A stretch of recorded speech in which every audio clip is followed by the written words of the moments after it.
Nearly 200 targets deep inside Iran have been struck over the past few days by land, air, and sea. That does include this Iranian drone carrier being hit by U.S. forces.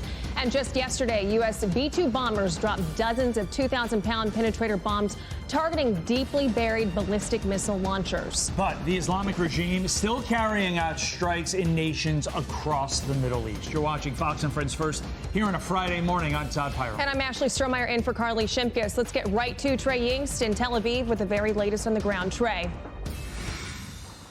Ashley, Todd, good morning. We know the Iranians are continuing their attacks against Israel. Overnight, we watched as these missiles soared through the skies of this country. You can see in this video here some of those slamming into the sea. There were no injuries reported overnight, but those sirens sounded again this morning with some damage just outside the city limits of Tel Aviv. Now, the Israelis are going after these missile launching positions. The IDF releasing some new video showing strikes against at least 6 different ballistic missile launchers in Iran. The Iranians are still trying to get off these missiles, and some of them have cluster munitions on the warheads that are making it very dangerous for the population below here in Israel. And overnight, a new statement from Israel's chief of staff saying this. I am in continuous contact with my American counterparts, including the chairman of the Joint Chiefs of Staff of the United States, General Dan Kane, and the commander of CENTCOM, Admiral Brad Cooper. We are fighting based on shared interests and values. In this war, shoulder to shoulder, they are true friends. Through coordinated action, we are stripping the regime of its military capabilities and bringing it to strategic isolation and a point of weakness in which it has never been before. The Israelis are looking east, but they're also looking north, where the Iran-backed Lebanese militant group Hezbollah continued its attacks over the border. The Israelis striking back in the Dacha neighborhood of southern Beirut with what they say is their 26th wave of strikes against this Hezbollah stronghold. Tens of thousands of people have evacuated the area following orders from the IDF. And as this is taking place in Lebanon, we're also tracking developments out of the Gulf, where sirens sounded overnight in Kuwait. In other areas, the Qataris and the Emiratis both shooting down incoming fire overnight. We're also getting new statements from Iranian officials who are commenting on the ongoing conflict. We have no option just to put an end to the presence of United States in the surrounding area of Iran. We told Americans and we told our neighbors that if they would like to put an end to the existence of the greatest civilization on earth, or the oldest continuous civilization on earth, then we have no option just to put an end to the existence and presence of United States in the Persian Gulf area. Tough talk from the Iranians, but the reality is it's the Americans and the Israelis who are putting an end to the ballistic missile threat and Iran's nuclear aspirations. They continue to hammer the Iranian regime with these strikes, and we heard yesterday from the Secretary of War, Pete Hegseth, who indicated this is just the beginning. Guys? Trey, quick question for you. We're getting reports out of London that 4 people have been arrested for spying on the Jewish community to benefit Iran. The thought process being, the number one assumption that you make from that is that this is setting up a possible terror attack in London. With what you just reported, the degraded military capabilities of Iran, the fact that 60% of the missile launchers are now gone, the fact that we know they have a finite amount of missiles and so many of them have already been used, do you anticipate that this, a potential terror attack somewhere, either in London or elsewhere throughout one of America's allies, is the next phase in this war for Iran, considering their military is so degraded?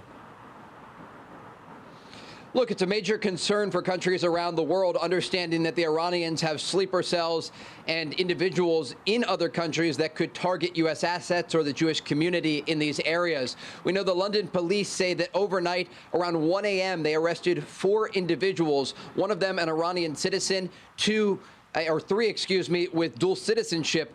And they say these arrests took place along with 6 other individuals who were detained for assisting those 4. And it's a major concern, not just in the UK, but around the world, understanding that these Jewish communities could be targeted if the Iranians try to respond on the ground in other places. And we have seen the reality when there are attacks against the Jewish community. We saw in Bondi Beach in Australia earlier this year, where 11 people were killed when terrorists opened fire there. And so the London police announcing this overnight again, that 4 individuals were arrested, 1 Iranian citizen 3 dual nationals and 6 other individuals who were assisting them in what the London police say were attempts to target the Jewish community there. Yeah, I mean, and obviously sleeper cells have been something that people in America are very concerned with and have been for a long time, but especially now. Trey Yingst, thank you so much.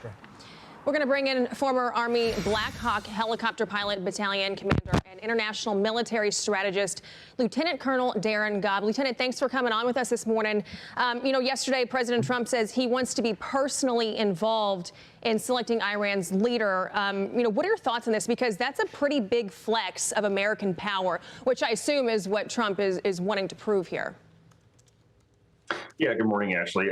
It is a big flex. And you're hoping that in the result of that, as part of that conversation, that the intent is to maybe put somebody into Iran who can be a transitional leader between the moment of where we could declare some sort of military victory, begin to rebuild a government, but ultimately end with some form of an election maybe, or at least the development of a more free and prosperous government that the people of Iran choose.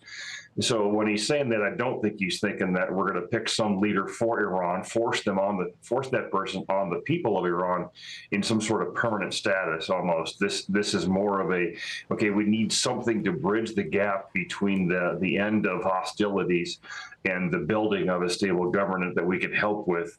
But in the real end is the answer is that the Iranian people really need to pick their own government and their own leadership in order to continue to move forward and become what we think the people of Iran can be, which would be a free and prosperous nation once again. Right, like it used to be. The president, he sent a very clear message to members of the IRGC. I want you to listen to this and we'll talk about it. I'm once again calling on all members of the Iranian Revolutionary Guard, the military and the police to lay down their arms. They're only going to be killed. So you'll be perfectly safe with total immunity, or you'll face absolutely guaranteed death. And I don't want to see that.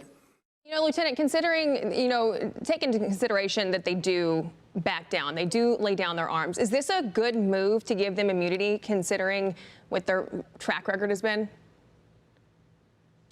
Well, you're going to have mixed results with that. Of course, this goes back to one of the lessons we learned from Iraq, because we went into Iraq and we disbanded the entire military, and ultimately that forced us to become the military and the national police force for the entire country. So giving immunity to everybody in the IRGC, there are going to be those who take advantage of that but don't change their philosophy and just become weaponized inside their own country. But there will be those who are part of the IRGC who are only there, frankly, to try to make a living for their family, and who are going to be willing to actually set down their arms, maybe gain that immunity and join whatever the future looks like there. But within the IRGC, there's the Quds Force, and that Quds Force is probably the largest percentage of the people who you can't really grant immunity to because of what they've done to the people of Iran. What's the end goal here, in your opinion? I mean, because how long can we go on funding this? Well, I think the 4 to 6 weeks, as far as a military campaign, is a safe number to put on it for right now. And that would mean we can achieve the military objectives that have been laid out, and those that maybe they haven't quite shared yet. But that's when the greatest risk of this entire operation begins, is as you transition from winning the war to trying to establish and win the peace. That's when you're going to see the greatest risk towards this mission as a whole, because now it's up to the Iranian people to grab hold of it and do what they can to help free their nation again from their own dictators. And I think the hope there is that is the success we do actually see.